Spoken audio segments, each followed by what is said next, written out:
Une trahison choquante secoue le Burkina Faso, exposant un scandale de 50 millions de dollars qui dévoile les failles profondes d'un gouvernement autrefois salué pour sa révolution.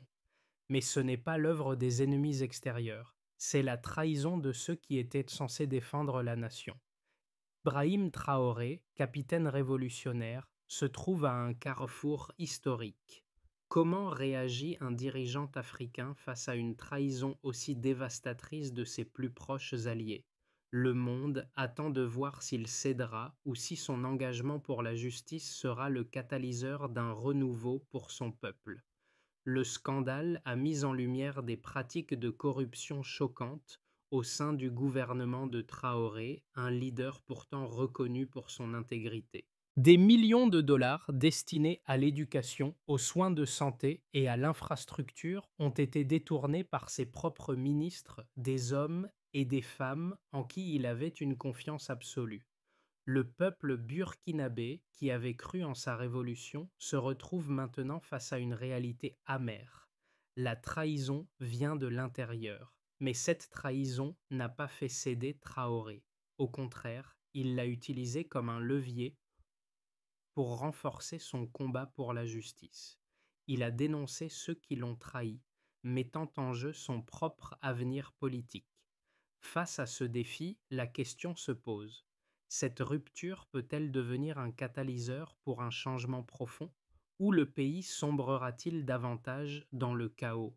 Traoré doit maintenant naviguer dans des eaux politiques périlleuses, un test décisif de son leadership. Le scandale a éclaté avec la publication de documents confidentiels qui ont révélé un détournement massif de fonds publics mettant en cause plusieurs figures hautes du gouvernement de Traoré. Ces fonds, destinés à améliorer les conditions de vie des Burkinabés, ont été transférés dans des comptes privés. L'ampleur de la fraude est stupéfiante. Près de 50 millions de dollars ont été volés, alors que des projets essentiels, comme des écoles et des cliniques, n'ont même jamais vu le jour.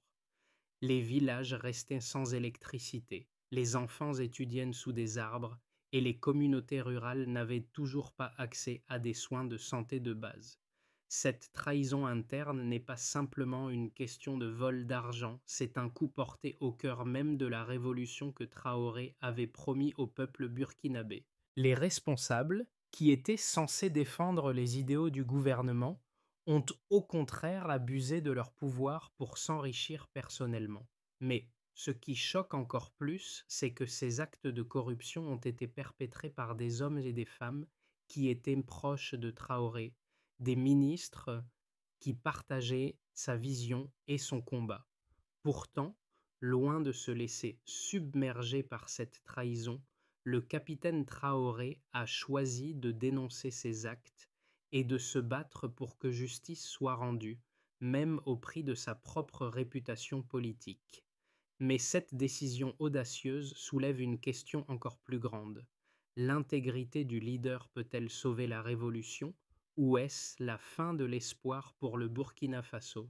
Ibrahim Traoré, un capitaine révolutionnaire à la tête du Burkina Faso, incarne une vision de changement radical pour son pays. Son leadership n'a jamais été questionné jusqu'à ce que la trahison frappe de l'intérieur de son propre gouvernement.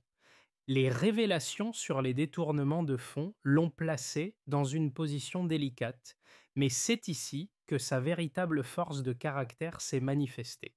Au lieu de se replier sous la pression, il a pris une décision audacieuse, dénoncer publiquement ses plus proches alliés, y compris des membres de son propre cercle de confiance. Dans une nation en guerre contre la pauvreté et les tensions internes, Traoré savait que cette action risquait de fragiliser encore davantage son gouvernement et la révolution qu'il dirigeait. Pourtant, il a fait ce qu'il pensait être juste. Son action a immédiatement déclenché une vague de réactions. Les citoyens, d'abord choqués, ont commencé à soutenir sa position, voyant en lui un dirigeant prêt à se sacrifier pour le bien de son peuple. Mais cette décision a aussi provoqué la colère de nombreux membres du gouvernement qui ont cherché à discréditer Traoré. Le pays se retrouvait à un tournant. La révolution interne risquait de s'effondrer sous le poids de la corruption, mais Traoré, en se battant pour la transparence, a offert un espoir fragile. Cependant, cet espoir a un prix. L'avenir du Burkina Faso dépendait désormais de la capacité du capitaine à gérer la crise sans se laisser envahir par les forces de l'ancienne garde. Le scandale a déstabilisé le Burkina Faso d'une manière inimaginable. En quelques jours seulement, l'ampleur du vol et de la corruption a émergé dans toute sa brutalité. Les fonds destinés à des projets essentiels comme l'éducation, les infrastructures rurales et la santé avaient été détournés par des ministres de haut rang. Les preuves étaient accablantes: signatures falsifiées, virements bancaires traçables et contrats fictifs. Ce n'était pas simplement une question d'argent, mais d'espoir volé. Le pays, déjà fragilisé par des conflits internes et des défis économiques, se retrouvait dans une crise morale profonde. Les médias locaux ont rapidement repris l'affaire, alimentant un feu de colère parmi la population. Les citoyens, qui avaient soutenu la révolution de Traoré, se sentaient trahis par ceux qui étaient censés être leurs protecteurs. À la tête de cette tourmente, Ibrahim Traoré a pris une décision radicale. Il a fait appel à des enquêteurs étrangers pour examiner les faits, convaincu que l'intégrité de son gouvernement était en jeu. Alors que la situation devenait de plus en plus tendue, il a convoqué ses alliés politiques pour une réunion d'urgence. L'objectif était clair: trouver une solution avant que le pays ne sombre dans l'anarchie. Mais au lieu de se faire entendre, et Traoré s'est retrouvé face à une opposition inattendue de la part de ses propres collaborateurs. Plusieurs ministres ont tenté de minimiser l'affaire, suggérant que les accusations étaient exagérées, voire des complots extérieurs. La tension dans le gouvernement était palpable. Tandis que les tensions politiques se sont intensifiées, le peuple est resté divisé. D'un côté, une partie de la population soutenait la position de Traoré, admirant son courage pour dénoncer la corruption en dépit de son propre risque politique. De l'autre, les partisans de l'opposition voyaient dans ce scandale une occasion de critiquer le président, le qualifiant de naïf et de mal préparé. La situation semblait prête à éclater, avec des manifestations dans les rues de Ouagadougou et dans d'autres villes. Traoré, sous pression, a décidé de réagir rapidement. Le 28 août 2025, il a convoqué une conférence de presse où il a annoncé la mise en place d'une commission indépendante pour enquêter sur les responsables du détournement. Cette annonce a secoué la scène politique, mais aussi internationale. En réponse, plusieurs pays étrangers ont offert leur soutien à Traoré, saluant sa transparence et son engagement pour la justice. Cependant, au sein du pays, la bataille faisait rage. Alors que les arrestations des responsables corrompus commençaient, la véritable question demeurait: Traoré serait-il capable de conserver son pouvoir et de mener son pays vers un avenir meilleur, ou le scandale signerait-il la fin de la révolution qu'il avait lancée? Les preuves du détournement de fonds étaient incontestables: des documents officiels, des relevés bancaires, des contrats et des témoignages ont tous convergé pour révéler l'étendue de la fraude. Le plus choquant était la manière systématique avec laquelle les responsables avaient manipulé les chiffres et falsifié des documents. Près de 50 millions de dollars avaient disparu et la traçabilité des transactions révélait des montants ahurissants. Le colonel Borma Sanfo, ministre de l'administration des territoires, avait transféré plus de 12 millions de dollars à des comptes personnels. Ce montant devait servir à électrifier des villages entiers. Mais en réalité, aucun projet d'infrastructure n'avait été mis en œuvre. Dans un autre cas, Dr Fata Kampi, ministre des Finances, avait détourné près de 9 millions de dollars destinés à la construction de routes. Les factures gonflées et les budgets surévalués ne cachaient qu'une seule chose: les fonds n'étaient jamais utilisés pour les projets. La même situation a été découverte dans plusieurs autres ministères, y compris celui de la santé, où près de 5 millions de dollars destinés aux fournitures médicales ont disparu. Les cliniques rurales ont été laissées sans médicaments essentiels, obligeant les habitants à se rendre dans des hôpitaux privés pour des soins de base. L'un des cas les plus accablants était celui du major Ibrahim Sawado, chef de la sécurité présidentielle, qui avait retiré 6 millions de dollars destinés à l'approvisionnement militaire. Pendant ce temps, les soldats en première ligne manquaient de matériel essentiel. Les chiffres étaient accablants et la vérité était désormais évidente. Les projets qui auraient dû bénéficier à des milliers de citoyens n'existaient que sur le papier. À la place, des sociétés fictives créées de toutes pièces par les fonctionnaires corrompus ont absorbé des sommes colossales, tout en laissant les communautés dans la misère. Lorsque la vérité a été exposée, le choc a été profond. Les citoyens se sont rendus compte que ce qu'ils avaient pris pour des promesses du gouvernement était en fait une manipulation. La trahison ne s'était pas seulement manifestée par la perte d'argent, mais aussi par la perte de la confiance du peuple en ceux qui étaient censés les servir. Le peuple burkinabé, qui avait cru en la révolution menée par Traoré, se retrouvait face à la douloureuse réalité de la corruption endémique au cœur du gouvernement. Le scandale de corruption a divisé les opinions tant au sein du gouvernement que parmi la population. D'un côté, certains défenseurs du gouvernement de Traoré ont soutenu que ces accusations étaient exagérées, voire montées de toutes pièces par des intérêts extérieurs cherchant à déstabiliser la révolution. Ils ont affirmé que le capitaine, bien qu'il ait pris des mesures drastiques contre la corruption, n'était pas responsable de la mauvaise gestion de ses ministres. Selon eux, la révolution de Traoré, qui visait à éradiquer des décennies de négligence et de malgouvernance, avait été entravée par des forces internes et externes. En outre, ils ont mis en avant la pression immense à laquelle le pays était soumis, notamment à cause des conflits dans la région, des sanctions internationales et des défis économiques majeurs. Certains ont même suggéré que bien que des abus aient eu lieu, ils étaient le fait de quelques individus dévoyés et non de tout le gouvernement. De l'autre côté, les opposants à Traoré ont critiqué son incapacité à anticiper et à prévenir la corruption au sein de son administration. Ils ont souligné que la négligence de ses ministres corrompus témoignait de l'impréparation du gouvernement face aux défis internes, malgré les idéaux révolutionnaires. Ces critiques ont également remis en question le manque de mécanismes de contrôle interne, qui auraient pu empêcher de telles fraudes à grande échelle. Ils ont insisté sur le fait que, même si Traoré dénonçait la corruption, il n'avait pas pris les mesures nécessaires pour instaurer un système de surveillance robuste dans son propre gouvernement. Le manque d'efficacité dans la gestion des fonds publics était, selon eux, la véritable preuve de la fragilité de la révolution. Alors que les deux camps continuent de se battre pour imposer leur point de vue, une question fondamentale persiste.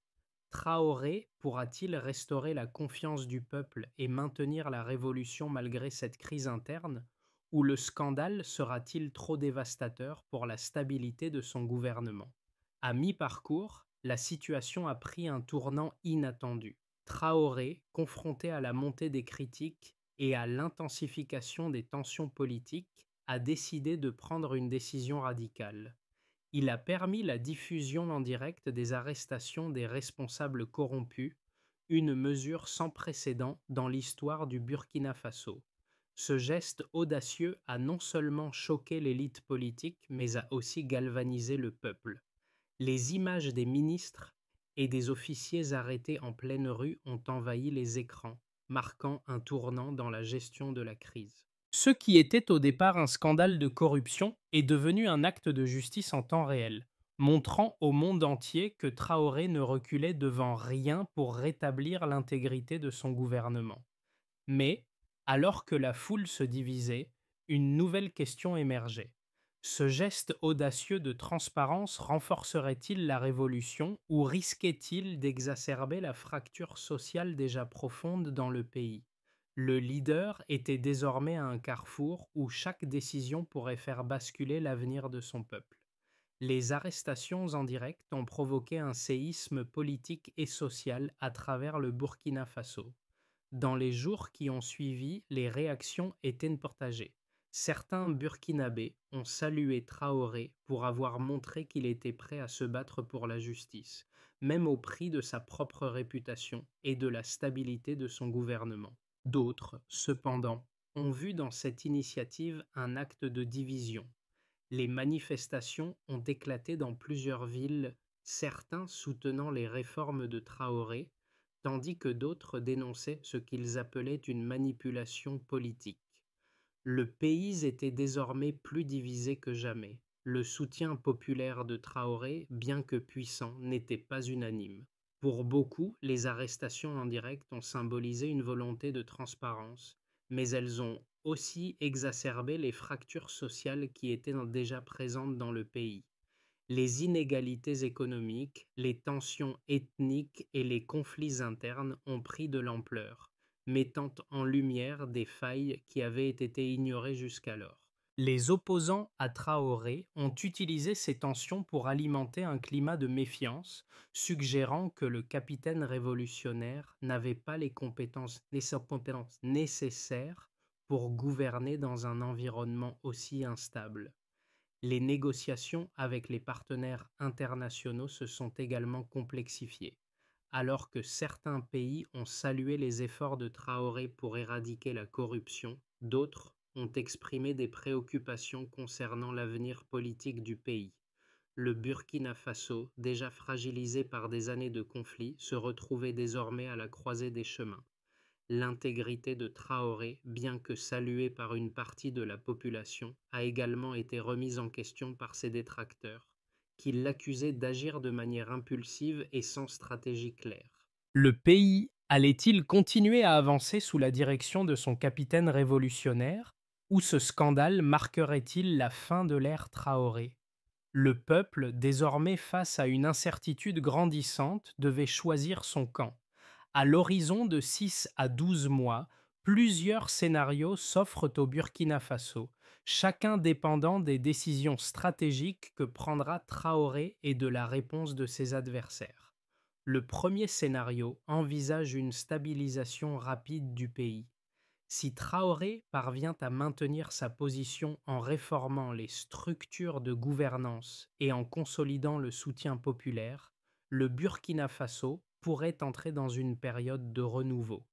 Les arrestations des responsables corrompus pourraient servir de modèle pour une gestion plus transparente et les réformes économiques soutenues par la communauté internationale pourraient raviver l'espoir. Dans ce cas, Traoré pourrait renforcer son leadership et légitimer sa position, créant ainsi une fondation solide pour une révolution durable. Le deuxième scénario, plus pessimiste, voit le pays sombrer dans un chaos politique et social. Si les tensions internes s'aggravent et que les fractures sociales ne sont pas guéries, le Burkina Faso pourrait se retrouver dans une impasse. Les conflits ethniques, la violence et la méfiance entre les différentes factions politiques risquent d'éclater en une guerre civile de basse intensité.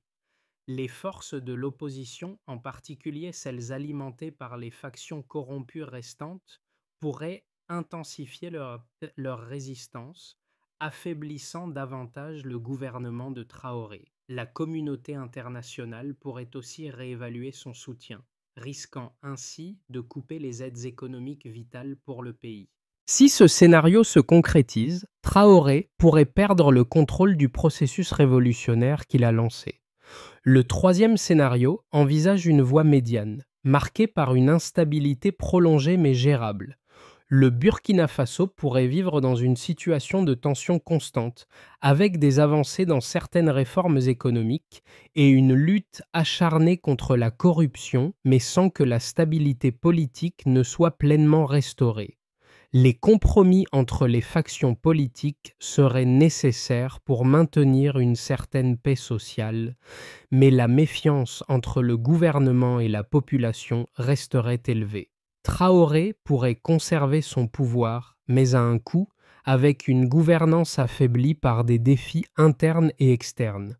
La prospérité serait lente à se manifester, et la question de savoir si la révolution pourra réellement survivre à ces turbulences reste en suspens. Le peuple burkinabé, qui avait cru en Ibrahim Traoré et en la révolution qu'il avait initiée, se trouve désormais à un carrefour. Ce n'est plus seulement une question de politique ou d'économie, mais d'avenir, de confiance et de dignité.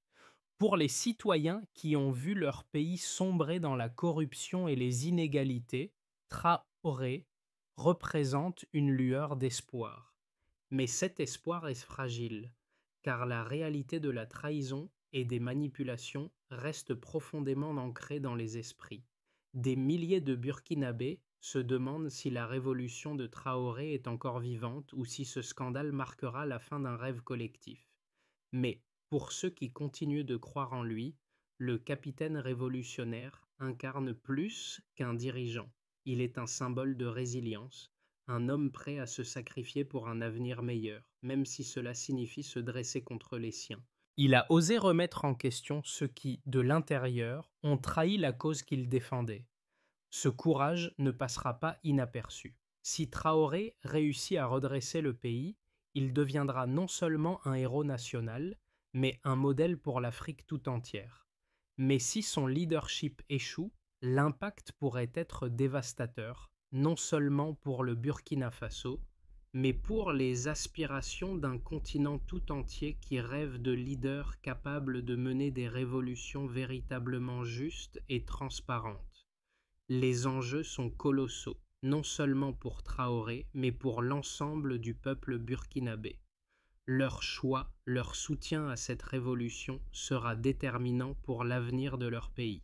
Le monde attend également de voir si cette petite nation d'Afrique de l'Ouest peut réellement briser les chaînes de la corruption et de la trahison, ou si elle succombera aux mêmes forces qui ont longtemps entravé son développement. Le chemin pour redresser le Burkina Faso est semé d'embûches, mais il existe des solutions pour rétablir la confiance et stabiliser la nation. Le premier pas vers la guérison doit être une réconciliation nationale authentique. Traoré doit unir le pays autour de l'idée de justice et de réforme, en assurant une véritable transparence dans la gestion des ressources publiques.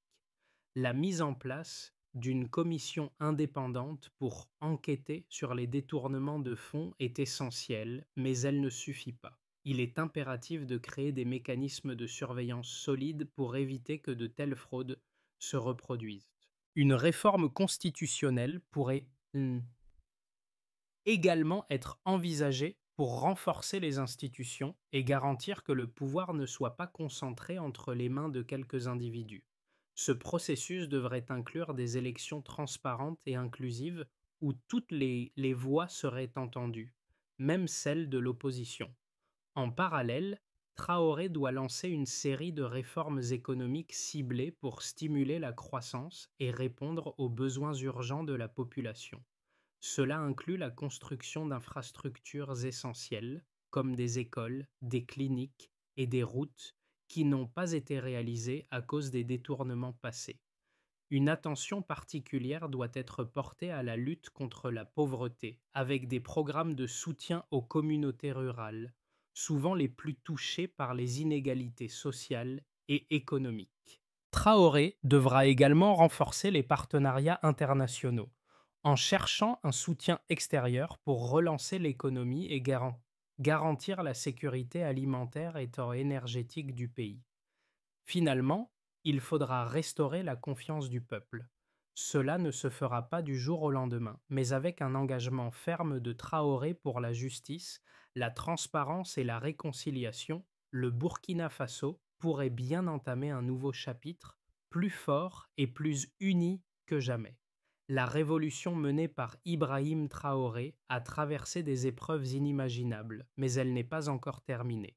Dans le chaos des trahisons et des luttes de pouvoir, il a toujours gardé une vision claire, celle d'un Burkina Faso libre de la corruption et du népotisme. Aujourd'hui, alors que les signes de la révolution s'effacent et que de nouvelles incertitudes se dessinent, l'histoire de Traoré ne doit pas se terminer sur une note de désespoir. Au contraire, elle doit rappeler au peuple burkinabé qu'un homme, armé de courage et de détermination, peut se dresser contre les plus grandes adversités pour défendre ce qui est juste. Ce n'est pas simplement une révolution politique, mais un appel à l'intégrité et à la transparence dans un monde souvent plongé dans l'obscurité. Traoré a exposé la vérité et dans sa quête pour punir ceux qui ont trahi le peuple, il a allumé une flamme d'espoir dans les cœurs de millions de Burkinabés. Ce n'est pas seulement l'avenir de Traoré qui est en jeu, mais celui de toute une nation. Le chemin sera long, mais si cette révolution pouvait surmonter la trahison interne, elle pourrait bien devenir le modèle de ce que l'Afrique peut accomplir lorsque ses dirigeants choisissent la vérité plutôt que le pouvoir. Le Burkina Faso est à la croisée des chemins. La révolution d'Ibrahim Traoré, qui a débuté avec un rêve de justice et de transparence, traverse une épreuve décisive. Mais ce rêve n'est pas seulement l'aspiration de Traoré, il appartient à tout un peuple qui a cru en un avenir meilleur. À ce moment crucial de l'histoire du pays, chaque Burkinabé a un rôle à jouer. Le soutien à la révolution de Traoré ne consiste pas simplement à suivre un leader, mais à participer activement à la construction d'un futur plus juste et plus équitable. Il ne s'agit pas de tourner la page, mais d'écrire ensemble le prochain chapitre. Le monde regarde et l'avenir du Burkina Faso dépend de la capacité de ses citoyens à se rassembler autour d'une cause commune, la justice. Que vous soyez à Ouagadougou, dans les villages éloignés ou au-delà des frontières, l'appel à l'unité résonne. Alors, à vous, peuple burkinabé, que choisirez-vous? Unissez-vous et soyez les architectes du changement, car l'avenir de votre nation est entre vos mains.